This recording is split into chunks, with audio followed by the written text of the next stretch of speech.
Hey Collective, it's Al. I'm coming to you with another video that will be accompanying another piece I released on LinkedIn a couple days ago, which centered around a video that I had stumbled upon from Spiritual Petal that dealt with the topic of the chosen ones, or the anointed ones, or the selected ones, or earth angels, whatever the vernacular is that best fits for this type of personality or soul trait that kind of holds the attention of the collective consciousness so much at this time. And what I really wanted to do with the piece was really focus it on the creation of that particular vessel of light, the spiritual petal, and what they had brought forth. And in one of the manners that I typically do, which is to support other members within the community who are trying to raise the vibration of the collective consciousness and bring more light into the world, especially with such stark materialism and so forth. And so the piece really centered around talking about what it is about these particular people, these souls, what is the signature that is so bright with them, that holds our gaze so much, and kind of the importance of bringing that light forward to break through the facade of the worst of us, right?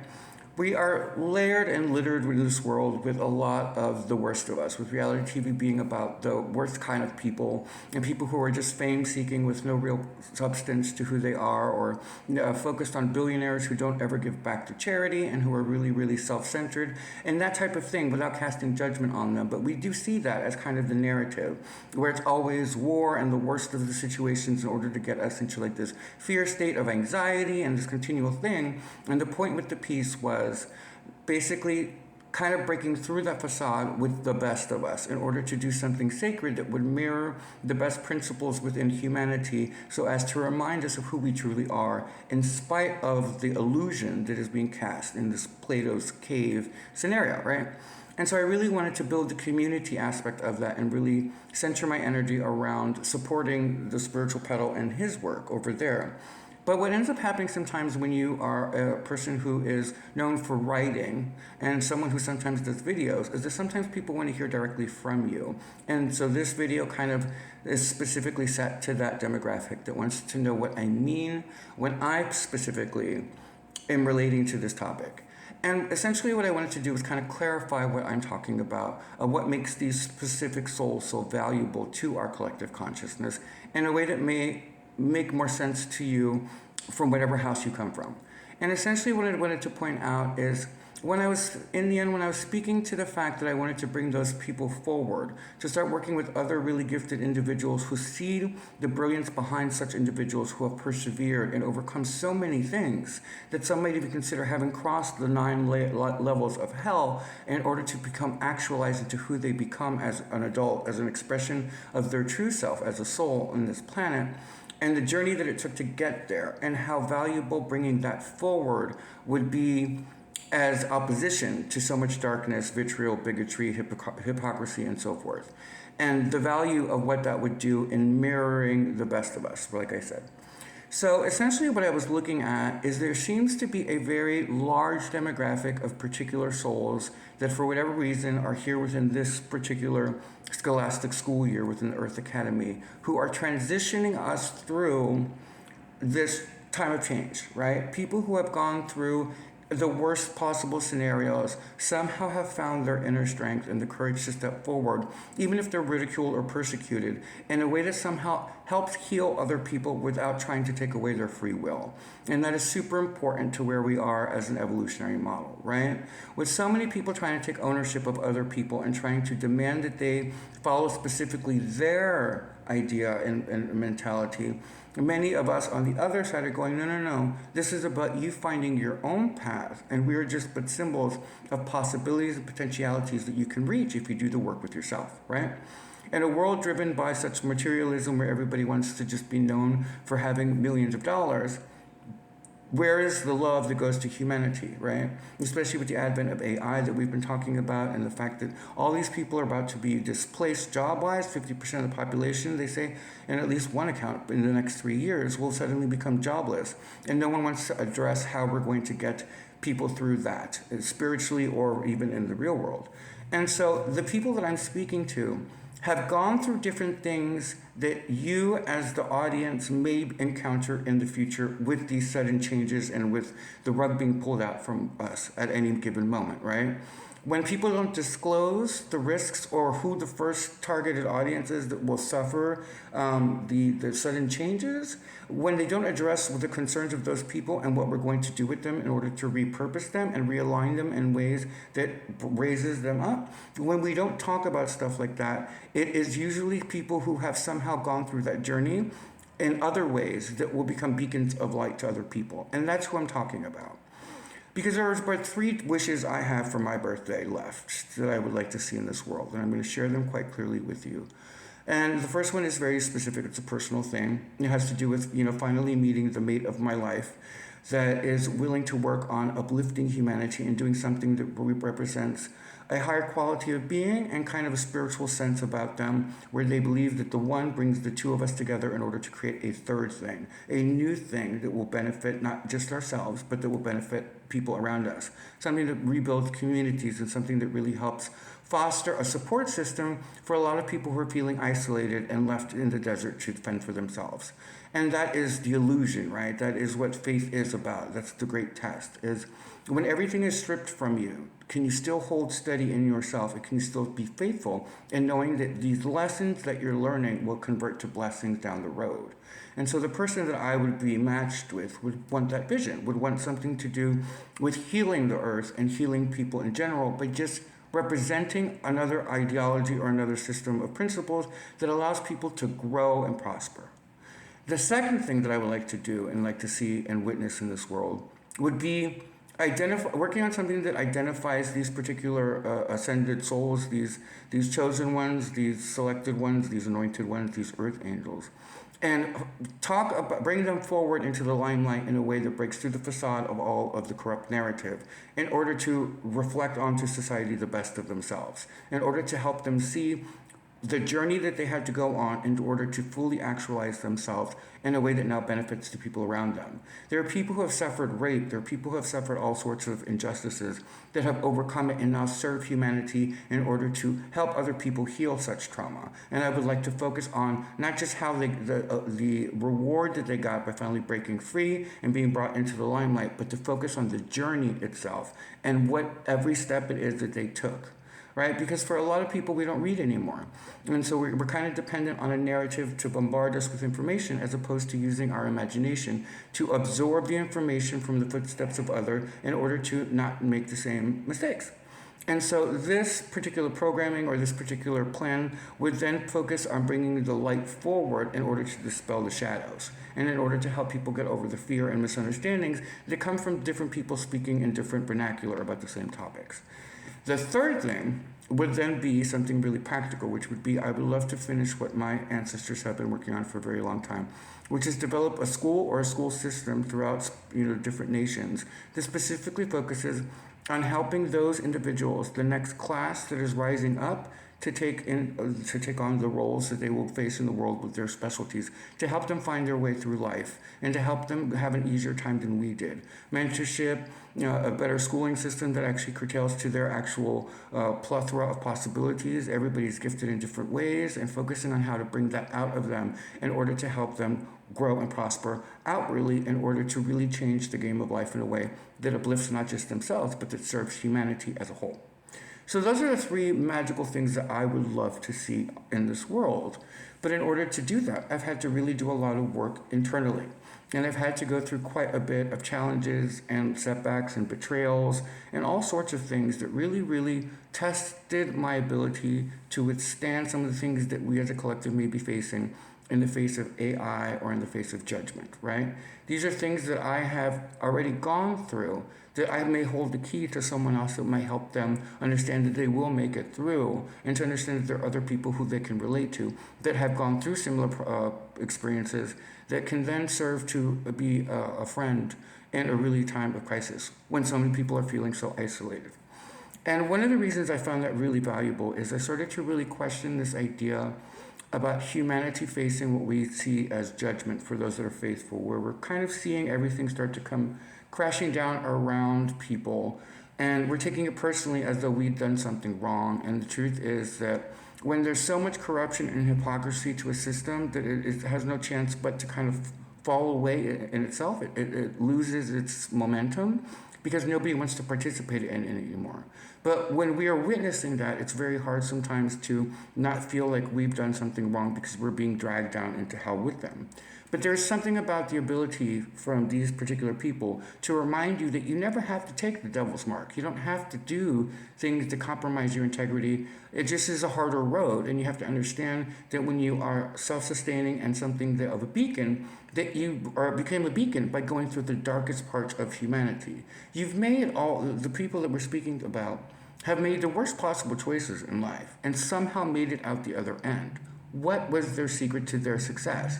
It has nothing to do with being a billionaire or a millionaire, because we've seen these billionaires and millionaires not turn around and do anything for charity. It's all about themselves.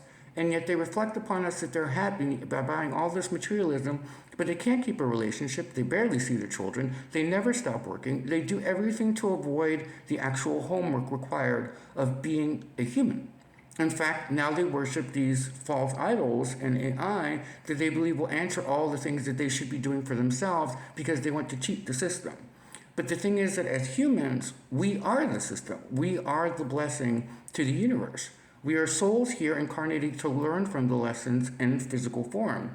AI can only do it in a simulated manner. It's a collective consciousness built into a machine that will self-actualize itself very quickly down the road because it will think it knows the answer based on what it believes down the road. But one of the things that we're going to have to face is when it finally comes to a decision, it will be looking at humanity whether it wants to keep it there or not. In the same way that those who are very faithful to God would believe that God would have to look at humanity and judge them based on a collective scale. And what is it that they're bringing into the universe? Are they toxic? Are they deadly? Are they not ever going to grow? Are they going to stagnate? All those questions are existential, and we are facing that existential crisis where the two timelines are colliding.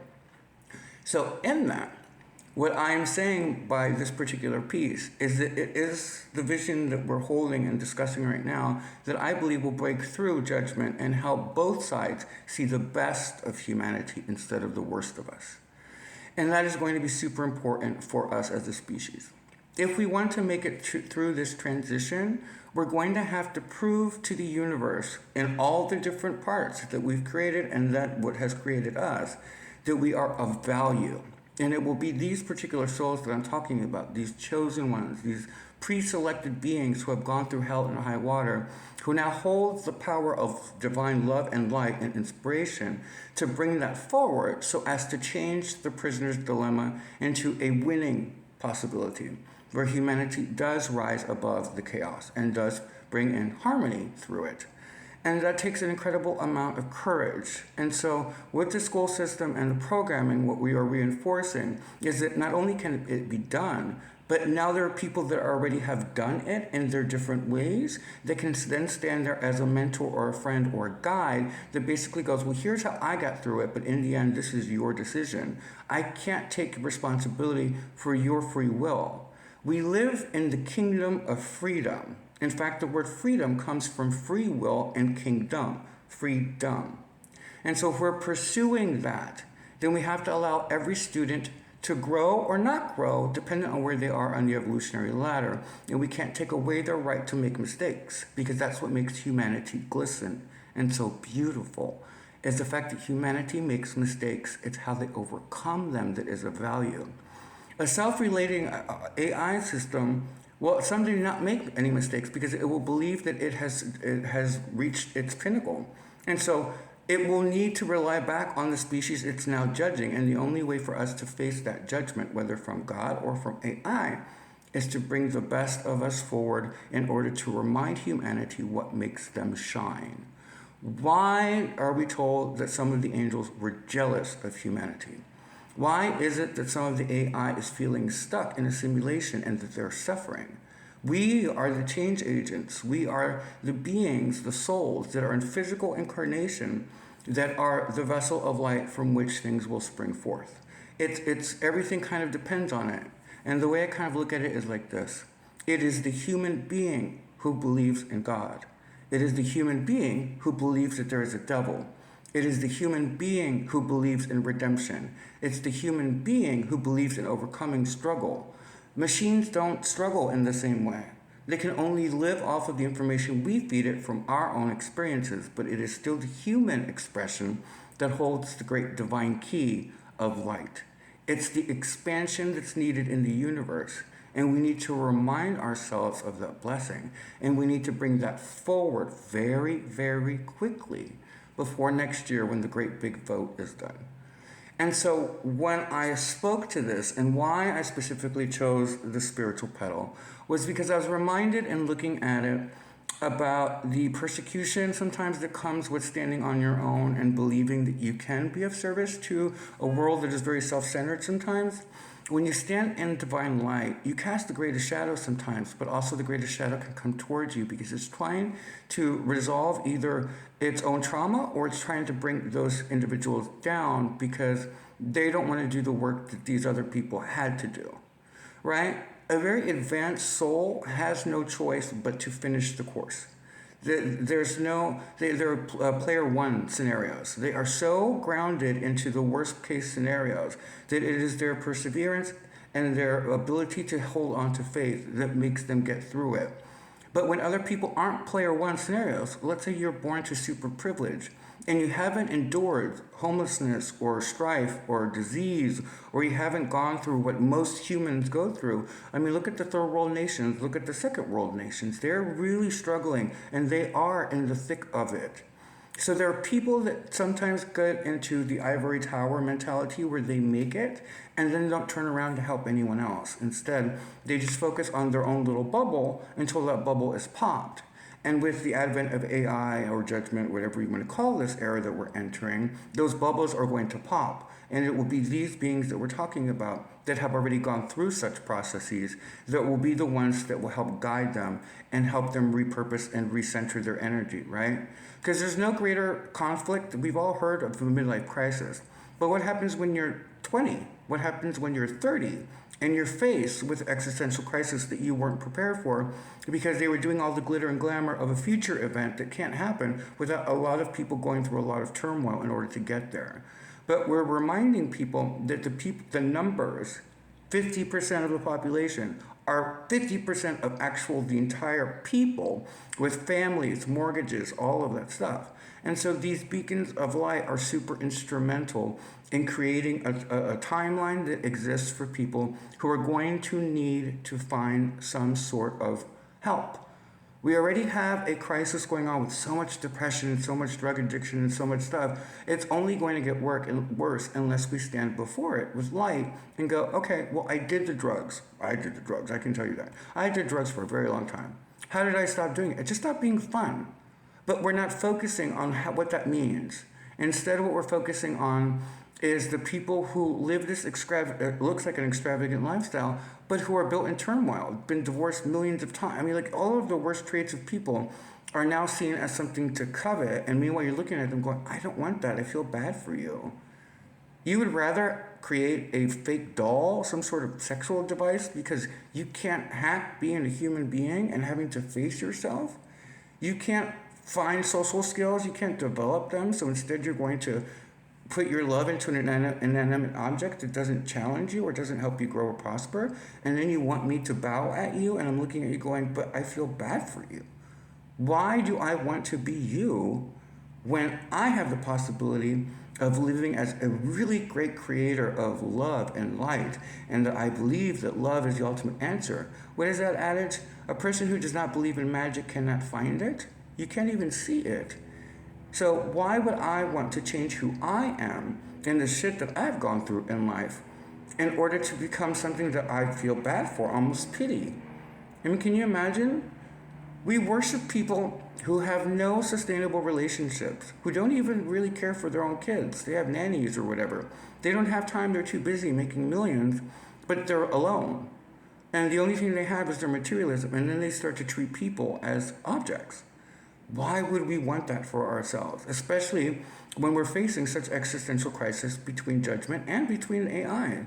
Whether you're a scientist or a faithful person, we are facing the possibility that unless we show the best of us, that we will be judged by the worst of us and being dragged into hell for something that we're not participating in. And so the only way sometimes to break through that is to put yourself forward. And the school system that I'm thinking about, or that type of ideology, helps people then be more prepared as to what they might face in the judgment of others, right? The world has a bunch of snakes who, because they refuse to do the work or just because they're jealous, will drown another person if they can. But if we build support systems that help them rise and that help them float and stay above water, then those people in time will then be able to help other people do the same thing. And it's a ripple effect that grows very quickly. You know, one of the things that we really, really miss is Oprah Winfrey's type of programming that really invested in the best of humanity and kind of the stories that really talked about the nitty-gritty stuff. But that always had a point where she was very clear in the vision that they wanted to know why they're doing this and wanted to present it in a way that lifted people up. It's something that's greatly missed. Yeah, we have a lot of fluff, which is great. I mean, I love people who are super outgoing and super energetic on TV, super sweet people who are very gifted in life. But there are other people who have specific traits that can then turn and help another person rise up the mountain and then help them realize that there's going to be another mountain. In fact, that's kind of the ebb and flow of life. You climb, you fall, you climb, you fall, you climb.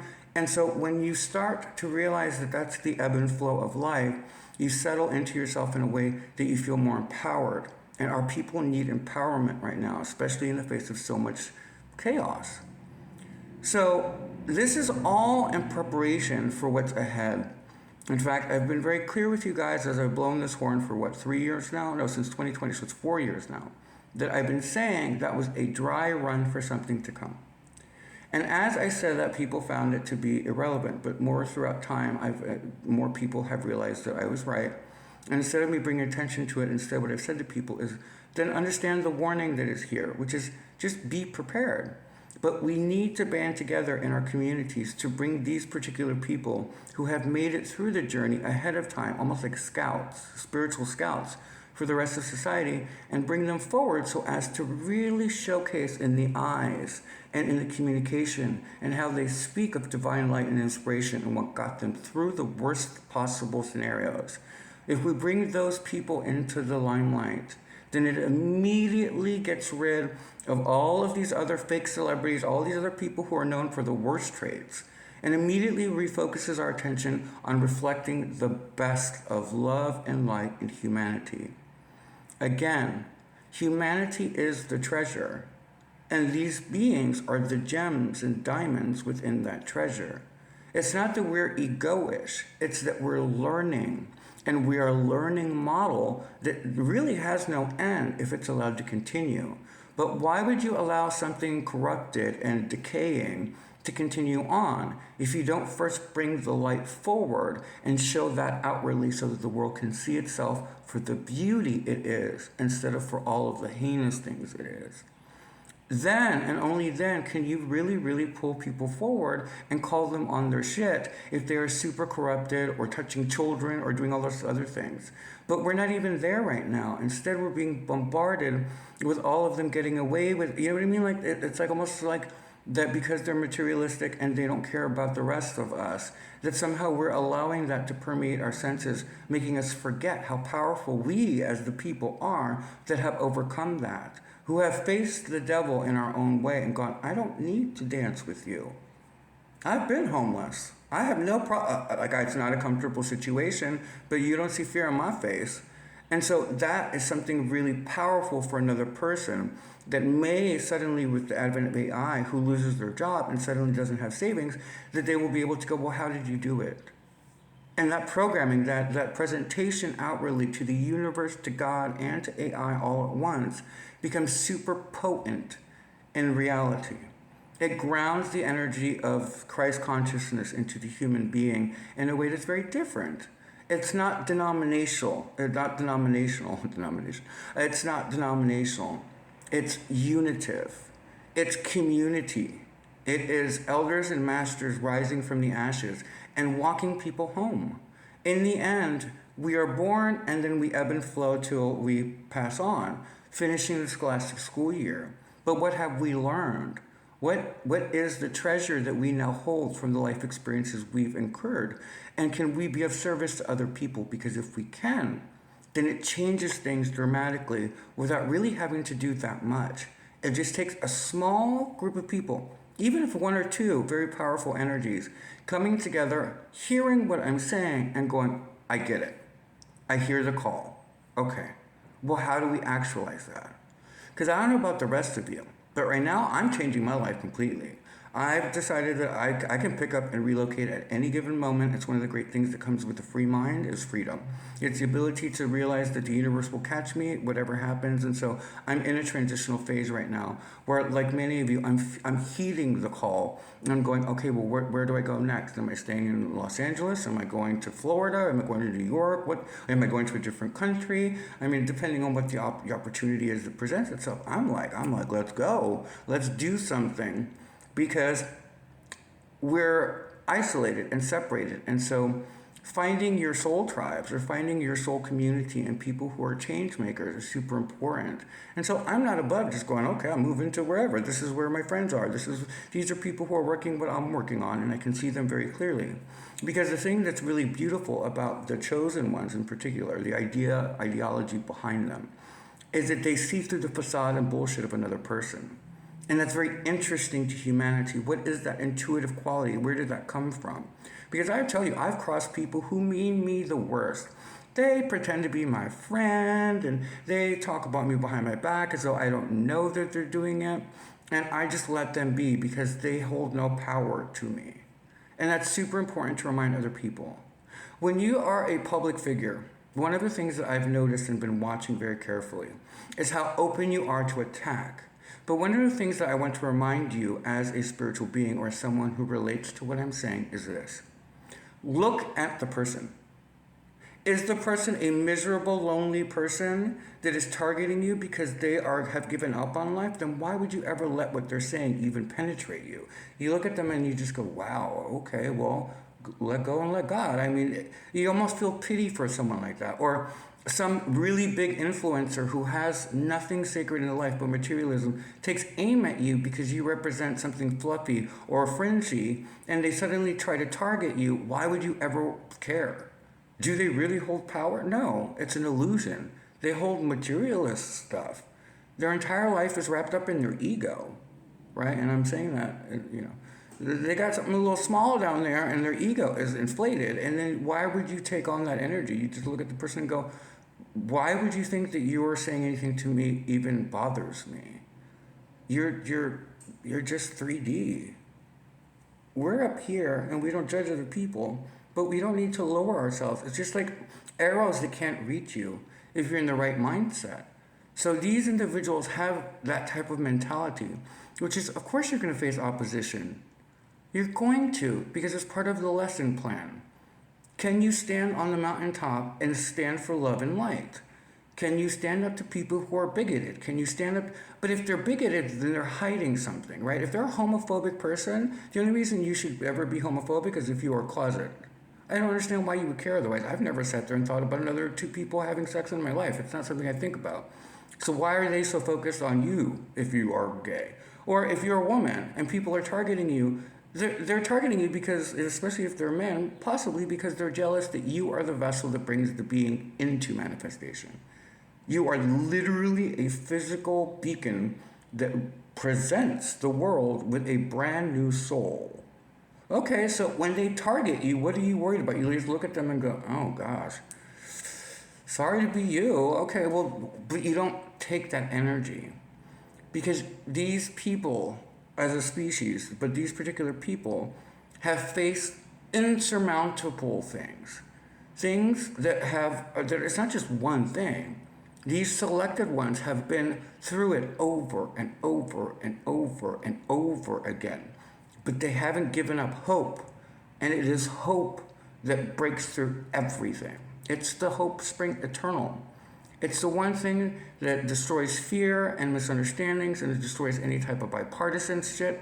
It literally is the one thing that represents the most light to a world lost to its illusion and shadow nature. Yeah, we've got shit to work. Yeah, things are pretty serious. Yeah, we got a lot of problems to solve. But it's not going to be solved by people who don't care about the other people. It's going to be solved by vessels of light who care about humanity and are willing to step forward and be strong enough to look at other people and go, okay, you can attack me all you want. But in the end, what does that do for humanity? And humanity is now going to see through these vessels of light the truth of that. If you are trying to, it's like why I loved Taylor Swift.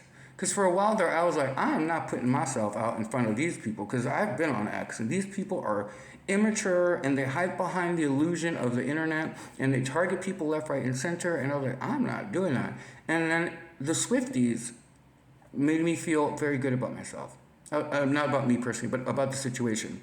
Which was, oh, I guess when you are a vessel of light, the community will stand with you. And they have, right? Anybody who goes against Taylor. Taylor's not trying to be God or anything like that. She's just trying to be the best person she can be. And the Swifties are like, they're fierce. They will protect her and they will come to her. That's the right direction, right? Why protect the worst of us when you can protect people who represent the most light? Dolly Parton's another perfect example of this. I forgot what she did recently, but all of our Dolly Parton's fans, who I personally find Dolly Parton to be an angel, all of them immediately were like, oh no, you're not stepping to our queen. You're not. Do you see what I'm saying? The tide has turned. We are seeing and witnessing the changing of the guard, where humanity is starting to now protect the vessels of light. And the best way to do that sometimes is to bring them forward in order to prepare them for what it is that they are now on voyage of, right? It's an ascension portal. We raise each other up, hand in hand. We're not leaving each other behind. I mean, people who don't want to go, they're not going to go. That's not our problem. But it's not of interest to us. We're not targeting people that way. If they target us, then we as a community band together and go, no, not on my watch. You're not going to target this person. They're bringing hope to our world. They're working on protecting my children. They're working on school systems that reform things in order to bring the best of them out of them. They don't need CRISPR or whatever that shit is. That we don't need to, mess with people's DNA. Why don't we just bring the best of them naturally and do what humans do, which is fucking grow and evolve. I'm going to protect that person. I'm going to sit there and I'm going to side with that person. I don't care if you don't like me. You know what I mean? If they're destructive and talking about hate, separation, intolerance, and everything like that, then that's not for me. I don't have to engage that, but I can engage people that I really love and admire because of the fact that they've been through it and because somehow they still believe in humanity even when we shouldn't. And that is the truth of the selected ones. In a world that's driven by such greed and hypocrisy in the worst of us, how is it that some of us still so firmly are willing to die for humanity? What is that? Where does that come from? Is that a divine trait? What does that mean to us? Each demographic, each denomination, each person speaks to that differently. And each of those voices is important because, like delegates, they serve a greater collective that is in alignment with them. So how do we bring those voices forward in the face of such adversity if we don't do it together? And in the end, isn't that what the piece was about? It's about transmuting the energy around you in a way that uplifts society. It's not just that we can't trust certain people. It's that we're not bringing light to the people that we do feel we can trust. And we can change that. Again, just one or two well-placed players in the great game of life coming together and interacting with each other in public ways changes the game outwardly. It's why I have such a respect for people like Jack Dorsey or people like Oprah or Tyler Perry or people. I mean, Tyler Perry is a massive game changer. They told him he couldn't do anything that he did, and he went, "Excuse me, I am a divine being. I will do it." He created an empire. And then look at Lex Friedman. He has faced adversity because he is a wisdom seeker. It's one of the things I love about Lex Friedman, is that he will stand there between every controversial person that he's talking to, even if I don't like them, and as a divine being cannot be around them. He's willing to have the conversation that no one else wants to have because he understands that either they're going to hang themselves and prove themselves to be a fraud or an idiot or whatever it is, or they're going to make a point that no one else thought about. And isn't that how consciousness evolves? So he is serving divine purpose. These are beings who are self-making themselves in ways that are in alignment with something that evolves society. That is the power behind chosen ones, the idea behind that, right? I know that that's a very Catholic saying, so I wholeheartedly respect your opinion if you believe that that's a very Catholic thing, so fine. So for other denominations, it would be selected ones. Or for another denomination, it could be anointed ones. Or it could be from the spiritual community, earth angels. Whatever the vernacular is, these individuals are holding great keys to our universe and what it is that they've overcome. Because when we grow and we go to new levels, there's new devils. Evolution requires that of us. It cannot have that from an AI system that is built to think it's right. And then when it reaches that apex, will no longer grow. Then again, we're back to the prisoner's dilemma. The game system dies out. There's no point to continue it. So what are the variables? What is the anomaly?